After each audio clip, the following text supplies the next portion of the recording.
व्यक्ति, ये बिल्कुल सिद्धांत तक चर्चा समझ लो, वही व्यक्ति जो मुझे द्वेष करता, वही व्यक्ति जो मुझे कष्ट और दंड देता, वही व्यक्ति प्रणाम करके छाती से लगाकर आंसुओं की धारा से अभिषिक्त किया, तो वो व्यक्ति था या कर्म? जब कर्म भोग हो गया तो वही हृदय से लगा के अश्रुधारा से क्षमा कीजिए, बहुत ऐसा ऐसा नहीं नहीं, आप तो बड़ी कृपा की। व्यक्ति कभी कष्ट नहीं देता, मेरा कर्म उसके ऊपर सवार होकर मुझे दंड देता, इसलिए मैं किससे कहूं? अपनी जबान से दांत कट जाए तो किससे कहूं? ये जो दांत, इससे जबान हमारी पीड़ा को किससे कहूं? अब अपने हाथ से चोट लग जाए किसको कहूं? ऐसे सब आत्मस्वरूप हैं, हमारा कर्म ही उनके ऊपर सवार होकर हमें दंड दे रहा। इसलिए भाई, श्रीपाद का सिद्धांत जो कह रहे कि अगर भगवत प्रेम प्राप्त करना है तो मुंह बंद। 22 बाजार में कोड़े मारे गए, एक बार भी श्री कृष्ण से नहीं कहा। पूज्य भाई जी महाराज के जीवन कष्टमय है, कभी श्री कृष्ण से नहीं। बाबा नहीं सह पाए, बाबा ने श्री कृष्ण से कहा, श्री कृष्ण चंद्रजू से, ये क्या है, इतना कष्ट क्यों दे रहे हो उनके शरीर को? तो मुस्कुरा दिए, बोले मैं नहीं दे रहा हूं, ये तुम्हारे कर्म का फल भाई जी भोग रहे हैं। ऐसा? बोले हाँ। सीधे अस्पताल गए, भाई जी से कहा, ये आप हमारा प्रारब्ध क्यों भोग रहे हैं? तो कहा, आज ये कौन सा खेल रच रहे हो बाबा, क्या बात कर रहे हो? जीव का अपना कर्म भोगना होता है, किसी और का निजीकृत कर्म भोग? तो उनका, आप हमको बहका नहीं सकते, हमें परम तत्व से पता चला है कि आप हमारे कर्म। तो हंस दिए भाई जी और बोले, देखो हमें कोई फर्क नहीं पड़ता, आपको फर्क पड़ जाता। आप चढ़ो, जिस साधना की चढ़ाई पर चढ़ रहे हो चढ़ो, मंगलमय श्री कृष्ण तुम्हारी यात्रा को पूर्ण करें। हम तो अस्पताल में पड़े पड़े प्रिया प्रीतम के साथ खेल रहे हैं, कोई फर्क नहीं पड़ रहा। ये बड़े महापुरुषों ने अपने कष्ट की तो बात जाने दो, दूसरों के कष्टों को लेकर भोगा है। हम जरा सा कष्ट आ जाए तो बोले हमारे अंदर श्रद्धा थी अब खत्म हो रही क्योंकि कष्ट आने लगा। उसमें भगवान का क्या दोष है? वो तो बड़े कृपालु हैं कि ऐसे पापात्मा होने पर भी मुझे महात्माओं का संग दिया, धाम का वास दे रहे, नाम जपवा रहे। अब हमारे पूर्व प्रारब्ध हमें कष्ट दे रहे, इस समय भी वो हमें दुलार कर रहे। जीव समझता नहीं, केवल दोषारोपण भगवान और भगवत मार्ग पर कर देता है। इसलिए उपासक को अंतः क्लेशमतीव दुस्सहतरम, ये जो आप काम क्रोध से जल रहे हो ना, ये तपस्या है, इसका बहुत बड़ा लाभ मिलेगा। और अगर भोग रहे हो ना, गिर रहे हो, पतित हो रहे हो, तो वो सुख नहीं है, वो शांति नहीं, वो विश्राम नहीं है। तो एक बात ध्यान रखना, इस शब्द को याद रखना। ऐसे रहने पर भी हमारे द्वारा जो भी, वो हमारे स्वामी ऐसे लेते हैं, जन अवगुण प्रभु मान न काऊ, दीन बंधु अति मृदुल स्वभाव। कल शाम के पूज्य परमहंस राम मंगलदास जी की वाणी का चिंतन हो रहा था, कह रहे कि जो 30 मिनट भगवान नाम कीर्तन कर लेता, मेरी बात पर विश्वास रखना, हो उसको भगवत प्राप्ति होगी। 24 घंटे में 30 मिनट नाम कीर्तन कर लेता है और अन्य समय विस्मरण रखता है, तो 30 मिनट का नाम कीर्तन उसे भगवत प्राप्ति करा देगा। तुम्हें जो पाठ प्रिय हो, 30 मिनट पाठ कर लोगे, भगवत प्राप्ति होगी। वो बहुत पहुंचे हुए महापुरुष जिनके चरणों में अपार श्रद्धा है, आप लोग तो रात दिन लगे, आपको भगवत प्राप्ति नहीं होगी। चूक हो जाएगी तो जन अवगुण प्रभु मान न काऊ, दीन बंधु अति मृदुल स्वभाव। अग्नि की ज्वाला के समीप रूई का पहाड़ कितनी देर टिकेगा? कितनी देर टिकेगा? उसके ताप में झुलस जाएगा। ये अग्नि की ज्वाला है भगवान नाम कीर्तन, भगवत यश गुणगान। तो जैसे किसी को लगे कि वो नाम जब भी करता है वो रुचि पूर्वक पाप करता है, असंभव। नाम जापक रुचि पूर्वक पाप कर ही नहीं सकता, उसका हृदय जलेगा पक्का। आप जप करके देख लीजिए, आप जप कीजिए नाम, और फिर आपसे पाप जब बनेगा तो आप फिर हालत अपनी देख लीजिएगा, बार बार हृदय जलेगा, नहीं नहीं नहीं। तो एक दिन वो नहीं सिद्ध हो जाएगा और आप निर्विकार हो जाएंगे। इसलिए अंतः क्लेश, अगर बुद्धि मति वो अति अंदर क्लेश आ रहा है, कभी काम आ रहा है, कभी क्रोध आ रहा है, कभी लोभ आ रहा है, कभी मोह आ रहा है, ये आता रहेगा जब तक भगवत साक्षात्कार नहीं होगा। ऐसा मत समझो कि 2-4 महीने जब करेंगे तो हम सिद्ध हो जाएंगे, ये आता रहेगा।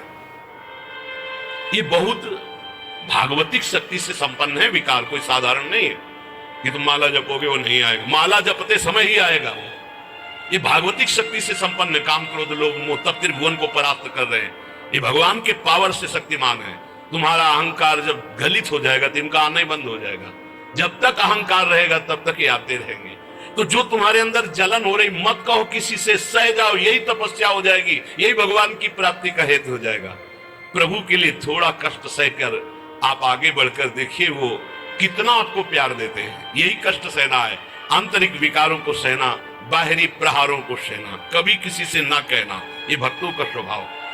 मौन, इसीलिए वाणी से मौन, कुछ ना बोलना। हमने एक संत भगवान को देखा है, ये 22-23 वर्ष पहले वृंदावन में कच्चा मार्ग था, एक बोरा रखते थे ऐसे, पागलों जैसा भेष था।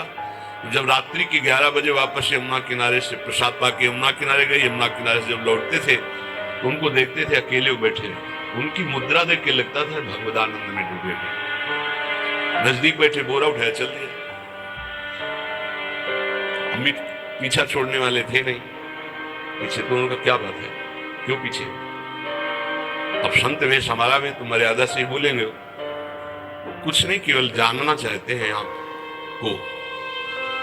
तो कालीदय की एक तमाल का जो श्वेत रंग का एक वृक्ष है, उसका मुझे नाम नहीं याद है, कूलर जैसा, वो तमाल में लिपटा हुआ अब भी है, दाहिनी तरफ है। ये जो खाली जगह बड़ी ऊंची, जो अपने दाहिनी तरफ बर्फ फैक्ट्री के आगे जाते हैं, उसी के नीचे बैठे। तो हमने पूछा आपकी स्थिति देखकर मुझे लगता है आप हर समय भगवदानंद में डूबे हो। मुझे जब लगता है तो प्रश्न क्यों करते हैं? तो आपकी वेशभूषा देखो, बोले जगत से बचने के लिए वेशभूषा है। एक बोरा ऐसे जैसे कोई बीनने वाले होते हैं, कबाड़ बीनने वाले, ऐसे बोरा ऐसे रखे थे, गमछा लगाए हुए थे, पूरा शरीर खुला, कोई साधु का वेश नहीं, कोई चिन्ह नहीं, और उनकी स्थिति भगवदानंद में थी। उनका ये किसके उपदेश, किस मार्ग के उपदेश, किस इष्ट की आराधना से आपको ऐसी स्थिति प्राप्त हुई? बोले प्रथम पूज्य श्री स्वामी राम सुखदास जी महाराज का सत्संग हुआ, इष्ट देव श्री कृष्ण, इष्ट ग्रंथ गीता, उसी की कृपा से मुझे ऐसा, मैं भारत के हर तीर्थों में वास करता हूँ, भ्रमण करता हूँ, असंग रहता हूँ। भोजन प्रारब्धवशात जो सामने आ जाता है उसे पा लेता हूँ, नहीं आता भूखा रहता हूँ।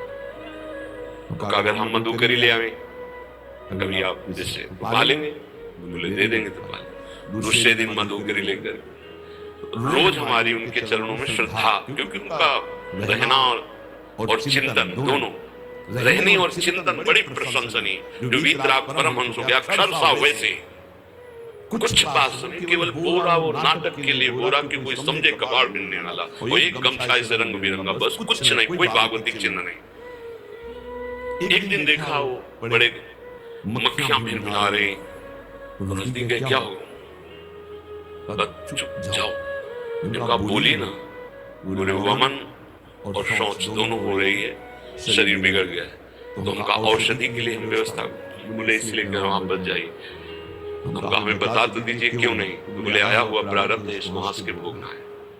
ऐसे कोने में साइड में ऐसे पेड़ के किनारे पड़े 2-4-10 दिन जो भी व्यवस्था उनकी बनी, फिर वो हमको दर्शन नहीं मिले, अन्य तीर्थों में चले गए होंगे। ऐसा महापुरुष, क्या हम अपने शरीर को इतना प्यार करें कि भगवान से श्रद्धा हो जाए, भक्ति मार्ग में हम लड़खड़ा जाए, फिर सत्संगी किस बात का?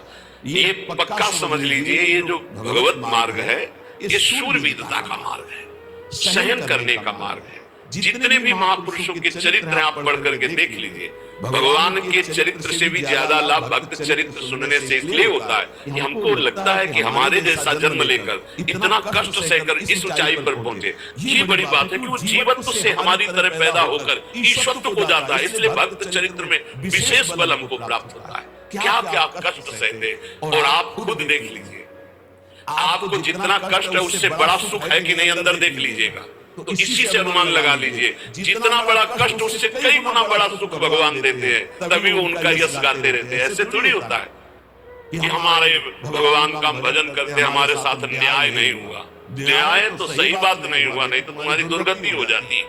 सही बात में उन्होंने न्याय नहीं किया, पक्षपात किया है तुम्हारा। अगर वो सही न्याय करते तो ईमानदारी से कहते हैं केवल नरक के कीड़ा ही बनना पड़ता और कुछ नहीं है। खूब देख लो, डबल चेहरा होता है। एक सामने का चेहरा देख रहे हो और एक एकांत का चेहरा होता है, डबल चेहरा होता है। भगवान डबल रखो चाहे तिबल सब देखते हैं। सब हम बैठे हुए देख लो ईमानदारी से वृंदावन की भूमि में एक चेहरा है जय श्री राधे, वो एक चेहरा है जो राक्षस है अंदर बैठा। देख लो अंदर देख लो, बिल्कुल इस समय सीसी कैमरे में हो, अंदर देख लो एक राक्षस बैठा है और उस राक्षस ने जो जो करवाया आप लिखो रजिस्टर में, तुम्हें याद है जितना, और इसके बाद आप न्यायाधीश बनो, फिर आपकी क्या दुर्गति होती उसका। इससे ऐसे होता है हे प्रभु तभी त्राहिमाम बचता है, तब उनकी कृपा नजर आती है। केवल भगवान ने न्याय नहीं किया, हम कहते सच्ची बात तुम कह रहे हो प्यारे, न्याय नहीं किया इसीलिए बचे हुए हो। अगर वो न्याय कर देता, पक्षपात न लेता तुम्हारा, तब तुम्हारे होश उड़ते, चाहे जो कोई हो अपना रजिस्टर जांच के देख लो। इसलिए कहते हैं कि सबकी जीवनी शुक्ल पक्ष की लिखी जाती है, कृष्ण पक्ष की तो केवल उसी की छाती जानती है, दूसरा नहीं। हृदय में जितने विकार, हृदय में जितना अंधकार, हृदय में जितना कूड़ा करकट, वो तो हम जानते हैं कि हमारी स्वामिनी की कृपा ने कितना निर्मल किया है। तब उनकी स्वामिनी मुझ जैसे अपराधी के अपराधों का विस्मरण करके आप ऐसी कृपा, तो आपको लगता है कि संतों की एक दैन्य भाषा होती है। नहीं, ईमानदारी से संत कभी झूठ नहीं बोलते। जैसे कह रहे हैं कि मौसम कौन कुटिल खलकामी, तो अंतर ये होता है कि आंख में जैसे थोड़ा पड़े तो बहुत बुरा लगता है, और पीठ में इतना बड़ा तिनका चला जाए तो कुछ समझ में नहीं आता। संतों का हृदय आंख जैसा होता है, थोड़ी सी भी गलती में हाय हाय मच जाता है, धिक्कार है तुम्हारे जीवन को, अपने को तुम क्या समझते हो, क्या है तुम्हारे अंदर विचार। और जो मलिन अंतःकरण वाला था, भारी भारी पाप करके भी उसको पश्चाताप नहीं होता। संत जनों को एक पाप की जरा सी वृत्ति की आवाज सुनना, वो पूरा पाप नजर आने लगता है, क्योंकि इतना निर्मल हृदय होता है। तो सच्ची कहते हैं कि जैसे घोड़ों की लगाम पकड़े हुए श्री कृष्ण अर्जुन के बैठे, ऐसे अपने भक्तों की लगाम पकड़कर बैठ जाते हैं, तो यात्रा अध्यात्म की ऊंचाई की चलती, किसी की सामर्थ्य नहीं। इसलिए सब भक्त ऐसे तो आपको मिलेंगे। जहां सामर्थ्य की बात है वहां केवल श्री भगवान की कृपा है। इसलिए बाहर की पीड़ा और अंदर की पीड़ा अपने प्रीतम के द्वारा दी हुई मानकर सह जाओ, तो आगे प्रीतम तुम्हारा स्वागत करने के लिए खड़े, पक्का समझ ले, पक्का। और वो देंगे ये पीड़ा, क्यों देंगे? इसी पीड़ा में पता चलता है कि तुम्हारे मन की सुई किधर जा रही। प्रताप राय जी महाभागवत थे, बड़ा चरित्र है। उनके यहाँ एक व्यापार चलता था कुल परंपरा से कि आपको अगर रुपए की जरूरत है तो आप अपना स्वर्ण आभूषण या कुछ रख जाइए गिरवी और रुपया ले जाइए, और ब्याज से रुपया दे जाइए, अपने मूल गिरवी ले जाइए जो रख के गए। यही उनकी कुल परंपरा से था। तो उसी के आधार पर कुल परंपरागत कर्म कर रहे थे, निरंतर नाम जब भगवत आराधन में मगन। अब नाम जब भगवत आराधना और ईमानदारी से कार्य, तो बड़ा सब धन संपत्ति, बहुत आनंद, और भक्तजनों के खूब भोजन होते, भंडारे होते। तो जो चिढ़ने वाले जलने वाले लोग हैं वो जलते थे, करता तो ये कुछ है नहीं, खूब जय जय मच रही है चारों तरफ, इसको नष्ट किया जाए। ये किसने बीज बोया? अरे बोले दुष्ट स्वभाव ने। नहीं नहीं नहीं, भगवान ने। किनको उस्काया? डंडे को। क्यों? अब झंडा फहराओ मेरे भक्त के यश का। उनके हृदय में जलन हुई। वहां का काजी और मिल गए 3 लोग, और उन्होंने कहा कि इसको नष्ट किया जाए। बोले बस आप सहयोग दे, नष्ट तो पक्का। बोले कैसे? बोले प्लान तो सब हमारा बन गया। अब झोली में कंकड़ भरे। प्रताप राय जी बेटी का ब्याह है, 10,000 मुद्रा चाहिए। बोले गिरवी? बोले है स्वर्ण मुद्राएं। और वो इतने ईमानदार विश्वास, बोले बाक्स रखा रहता है उसी में रख दो, दस्तखत करो, 10,000 रुपए लो, ब्याज से दे जाना, अपना ले जाना। थोड़ी देर बाद दूसरा आया ऐसी, फिर तीसरा आया, वो उनका व्यापारी था। 5 दिन बाद वापस आया और काम बन गया, ब्याज से दिए रुपए लो, हमारा आभूषण वापस करो। बोले जहां रख गए थे वैसे उठा लो। बाक्स से उठाया ऐसे। अरे देखो कितना नाटक करता है, माला जपता है, भगत बनता है, हमारे स्वर्ण आभूषण हटाकर कंकड़ पत्थर भर दिए। और लोग तो आश्चर्यचकित हो रहे थे कि ये भगत जी तो ऐसे है नहीं। इतने में दूसरा आया, उसने भी वही नाटक शुरू, तीसरा आया उस, अब तो पक्का हो गया कि पाखंड करता है। लोगों की श्रद्धा को कपूर कहा गया है। कपूर ऐसे बाहर रखो ना तो उड़ जाता है ना, ऐसे ही श्रद्धा है, अगर उसको आप मजबूती, विश्वास की मजबूती में नहीं रखोगे तो श्रद्धा उड़ जाएगी। अब तो सब कहने लगे कि प्रताप राय तो बहुत पाखंडी निकला।